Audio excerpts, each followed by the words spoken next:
sobre la jurisprudencia y tipología de los contratos mercantiles. También hablaremos de la distinción entre contratos mercantiles y civiles. Primero analizaremos sobre las diferencias que hay entre ellos. Una de las principales es la competencia de los tribunales. En caso de producirse un litigio en los contratos civiles, cada una tiene su propia competencia. En los civiles, pues obviamente el civil, mientras que en los comerciales la tienen los tribunales ordinarios, los de siempre, de figura federal. Otra de las diferencias es que en los contratos siempre subyace la voluntad de las partes, por lo que es independiente lo que diga cada código. Cada uno tiene su propio código.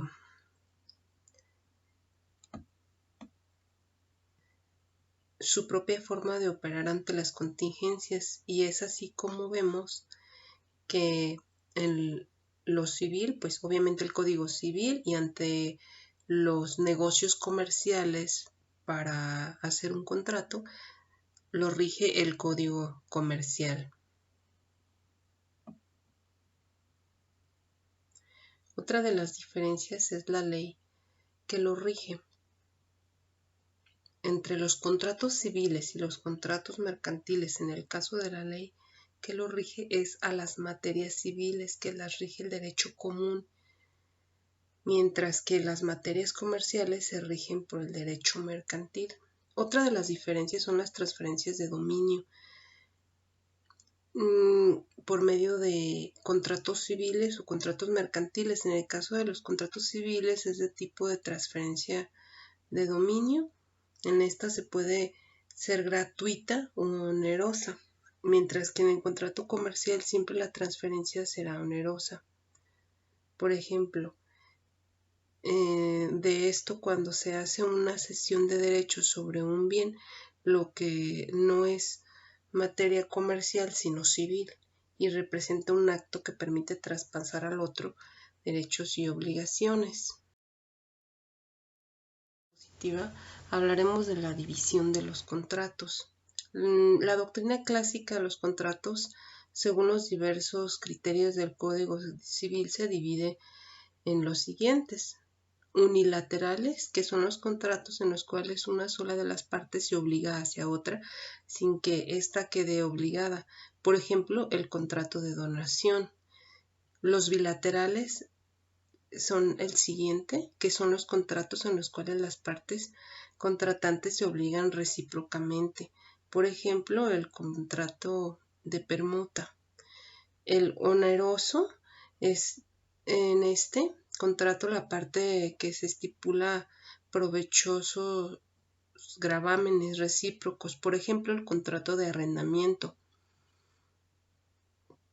Oneroso conmutativo. En estos contratos las presentaciones que se deben de las partes son ciertas desde que se celebra el contrato, de tal forma que pueden apreciar inmediatamente el beneficio o la pérdida que le cause este. Por ejemplo, el contrato de compra-venta. Los onerosos aleatorios. En este contrato la prestación debida depende de un acontecimiento incierto que no hace posible la evaluación de la ganancia o de la pérdida hasta que el acontecimiento se verifique en la realidad. Por ejemplo, es el contrato de la reventa vitalicia. Y por último tenemos los gratuitos. En este tipo de contratos el provechoso es solamente una de las partes, por ejemplo, el contrato de comodato. En esta diapositiva hablaremos sobre la jurisprudencia del contrato mercantil. El contrato debe entenderse en la actualidad en el ámbito mercantil como un instrumento de gran utilidad en el agitado mundo de los negocios. Por ende, en gracia de esto no debe ser sometido a los rigores conceptuales que le han impuesto al contrato civil, los cuales terminaron por restarle agilidad y eficacia a este.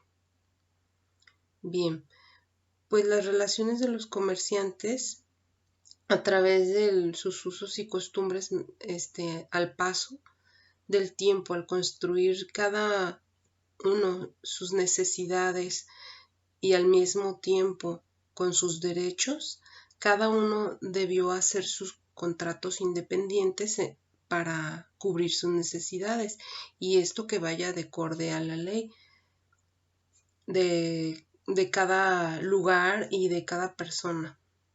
Bien, de esta manera, la ley del mercante o de los mercaderes y comerciantes de la lex mercatoria aparece desde la etapa inicial como el sistema jurídico, utilizando por comerciantes en la Europa medieval para regular a través de las normas y principios de sus nexos y relaciones surgidos de ellos mismos en lugar de ser resultado de un edicto emanado de una autoridad y desarrollo sobre base de sus usos comunes.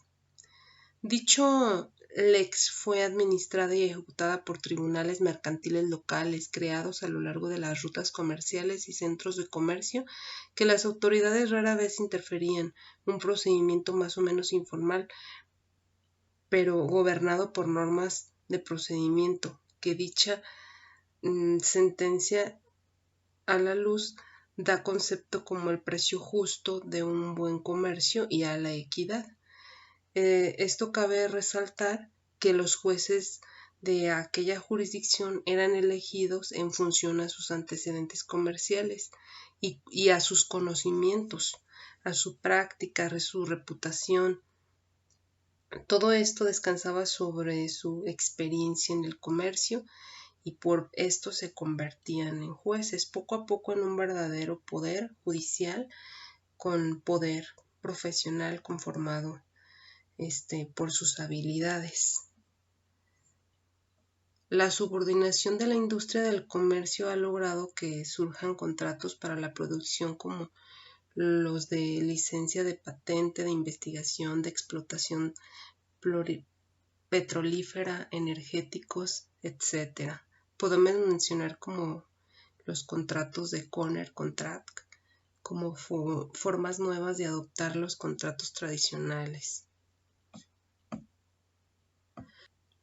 Por ejemplo, es una modalidad de arrendamiento, solo una esquina de un establecimiento de comercio similar a aquello que ocurre en un contrato de tanta, que no es otra cosa que el arrendamiento de un espacio reducido del establecimiento comercial para situar un punto de exhibición y distribución de mercancías. A continuación, de la oferta y aceptación.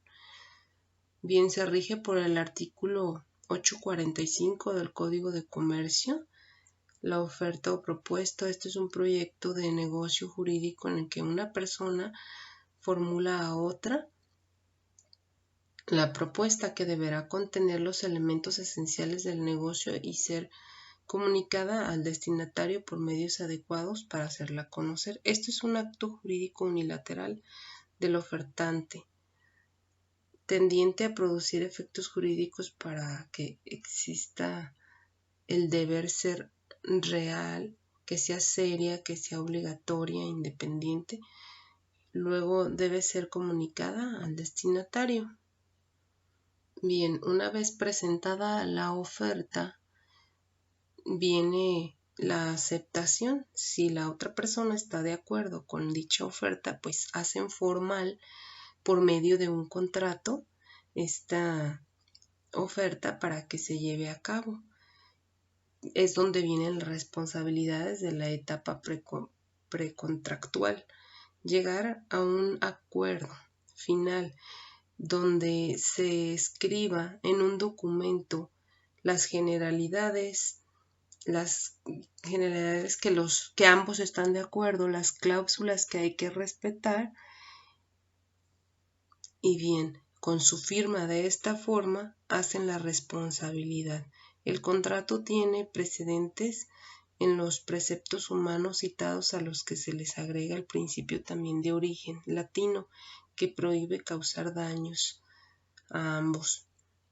En la legislación y jurisprudencia actuales para conformar las denominadas negociaciones preparatorias del contrato.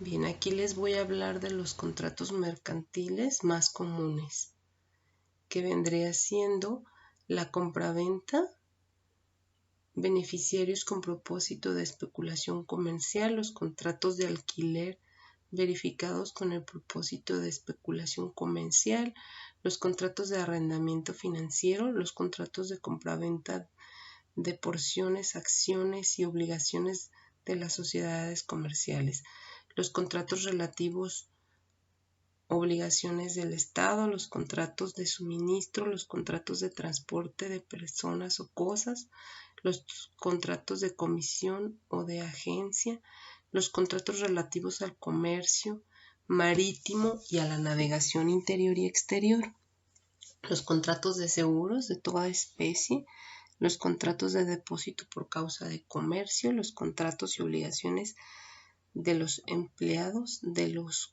comerciantes en lo que concierne al comercio del negociante que los tiene a su servicio. Y por último, los contratos de compraventa que el propietario o cultivador haga de los productos de su finca o de